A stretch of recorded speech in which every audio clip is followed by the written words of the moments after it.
Alhamdulillah Rabbil Alamin, assalatu wassalamu ala Sayyidina Muhammad. Assalamu alaikum wa rahmatullahi wa barakatuh. Hürmetli din kardeşlerim, Allah subhanahu wa ta'ala'nın rahmetinde bulup Allah'tan rizalığına erişir de etip yaşarga Allah'tan nasip eylesin. Peygamberimiz sallallahu aleyhi ve sellem'nin şefaatine erişirge nasip etip, indi şu dünyalıkta da ahirette de bahatli bulurga Allah ta'ala nasip eylesin. Allah'ın rahmeti, selamı, bereketi bulsun her barşalarımızga, ilk günlerimizge. Müslüman bendesi elhamdülillah ol indi imanlı, Allah'ın barlığın, birligin tanıp bilip, indi özünün akılın jigip, indi hayırlı turmuş etüşü indi zattır. Ama lakin bu ışrakta indi adam balasın, indi Müslüman bendesi, ol indi özünün ahlağı bilen, özünün terbiyesi bilen de başkalardan ayrılıp, umumen indi şuşu terbiyesi, hem indi anın ahlağı kişilerge, özüne, hem indi cemiyetke, fayda, hayırlılıkka iltatırgan ahlak hem terbiye bularga tiyiştir. Hem indi şular arasından indi birsin ayırıp körsetesimiz kile, ol da bolsa itaatli bulu. Turmuşubuzda körəbiz, yani şuşu itaatsizlik, yaki da masa itaatsizli bulu, indi ahlaksızlık sıfatların indi körüne. Allah Teala Kur'an-ı Kerim'de aşıktan aşık aytı, Ati'ullah ve ati'ur Rasul, in birinci şaratta Allah Teala'nın özüne itaat etiniz.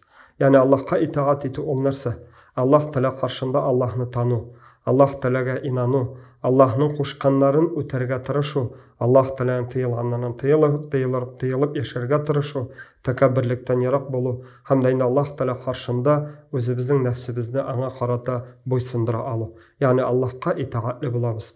Yani bu en zor itaatlilik Allah'a karşında, Allah karşında bulgan itaatliliktir. Hem indi Allah Teala şu ayta anın Resulüne, yani Allah'ın elçisine, çünkü Allah subhanahu teala ana aytken söz, ana jitkirgen kitap, ana jitkirgen şoşu sözler ol Allah'tan. Hem de indi biz şoşu Peygamberimizge, Allah Teala'nın elçisine itaat etu bilen indi Allah'a itaat etken bulabız. Hem indi şolay Peygamberimiz sallallahu aleyhi ve sellemge, anın sözlerine, Hanın amellerine, anın aytıp kaldırgan bizge nasihatlerine, vaazlarına itaat eti alı, anın sözlerini tanlay alı, ol da biz aşılayıq zor itaatlikning birsidir. Ama lakin bu ışrakta indi şoşu itaatlilik bilengine şiklenip kalı dürüst bulur mekan? Yok, elhamdülillah, indi biz köz aldında tetsaq, Allah'a itaatli buludan indi şolayıq nerse kelip şağa. Ol da bolsa, indi ata-ana karşında bulan itaatlilik. Yani Allah Teala karşında ata-ana bizni şuşu ata-anabızdan yoktan bar kılgan. Yani şuşu ata-anabız sebebinde biz şuşu dünyalıkka kelgen.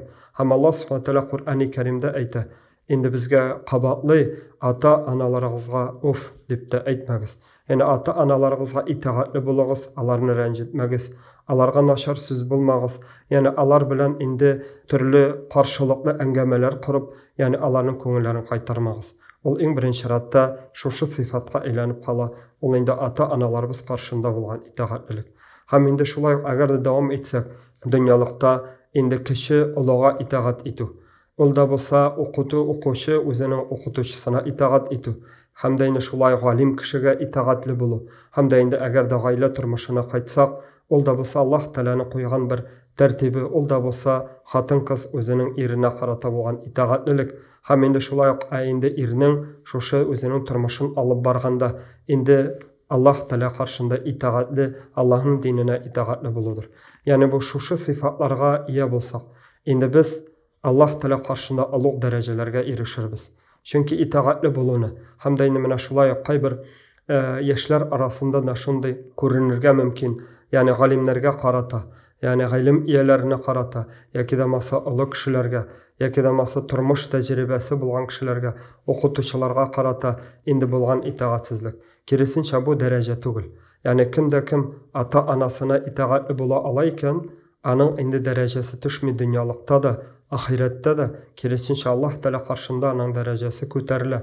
Hem indi hatta dünyalıkta da bendeler karşında da anın derecesi köterile. Eğer de bende galimlerge, ilim iyelerine, olularga, hem tecrübesi bulan kişilerge itaatli bula alayken, Allah Teala ona şoşu dünyalıkның da bereketin biri, hem ahirette de Allah Teala karşında indi ecir savaplarga iya bulup Allah'ın rizalığına erişe. Hem indi cemaat karasak şoşu itaatsizlik, ol indi asılda şeytanın bir sıfatıdır. Yani şeytanın bir sıfatı itaatsizlik, ул да булса Аллах Субхана Тәала инде Адәм баласын юктан бар кылып, атабыз Адәм алейхиссаламны юктан бар кылгач, инде аңа сәҗдә кылырга кушкач, шайтан үзенең хөсетлеге, тәкәбберлегенә таянып, итагатьсезлек күрсәтте. Ягъни шайтан бик гыйлемле иде, бик дәрәҗәле иде. Ягъни хәтта башка шушы мәхлуклар арасыннан, шушы фәрештәләр арасында иң гыйлемле, иң дәрәҗәле зат иде. Әмма ләкин шушы итагатьсезлеге, үзенең тәкәбберлегенә таянып, хөсетлегенә таянып, шушы итагатьсезлеге аркасында Аллаһ каршында түбән дәрәҗәгә төште. Ягъни үзен югары күтәрәсе килде, үзен Аллаһ Тәала каршында инде олуг тутасы килде. Әмма ләкин Аллаһ Тәаланың сүзе шул булды, барша мәхлукларга сәҗдә кылыгыз диде. Әмма ләкин шайтан нишәде? Итагатьсезлек күрсәтте. Без дә җәмәгать шул дәрәҗәләргә төшүдән ярак булыйк. Ягъни иң беренче ратта без әйтеп киткәнебезчә, Аллаһ Тәаләгә, аның Расулына динебездә итагатлы булу булса, шулай Аллаһка итагатлы булу, ул инде ата-анаңа итагатлы булу, улларга итагатлы булу, гыйлемле булган кешеләргә итагатлы булу, укучы, укытучысына итагатлы булу, имамга итагатлы булу. Бу инде безнең динебезнең асыл бер кануныдыр. Һәм инде шуңа күрә үтәргә тырышыйк. Аллаһ Тәала каршында итагатлы булсак, безнең дәрәҗәбез төшмәс, киресенчә Аллаһ Тәала каршында да, дөньялыкта да дәрәҗәбез артыр, тормышыбызга да бәрәкәт кирер, хәерле гомерләр белән яшәргә Аллаһ Тәала насыйп әйләр. Алхамдулиллаһи раббил аламин. Салату вассаламу аля саййидина Мухаммадин.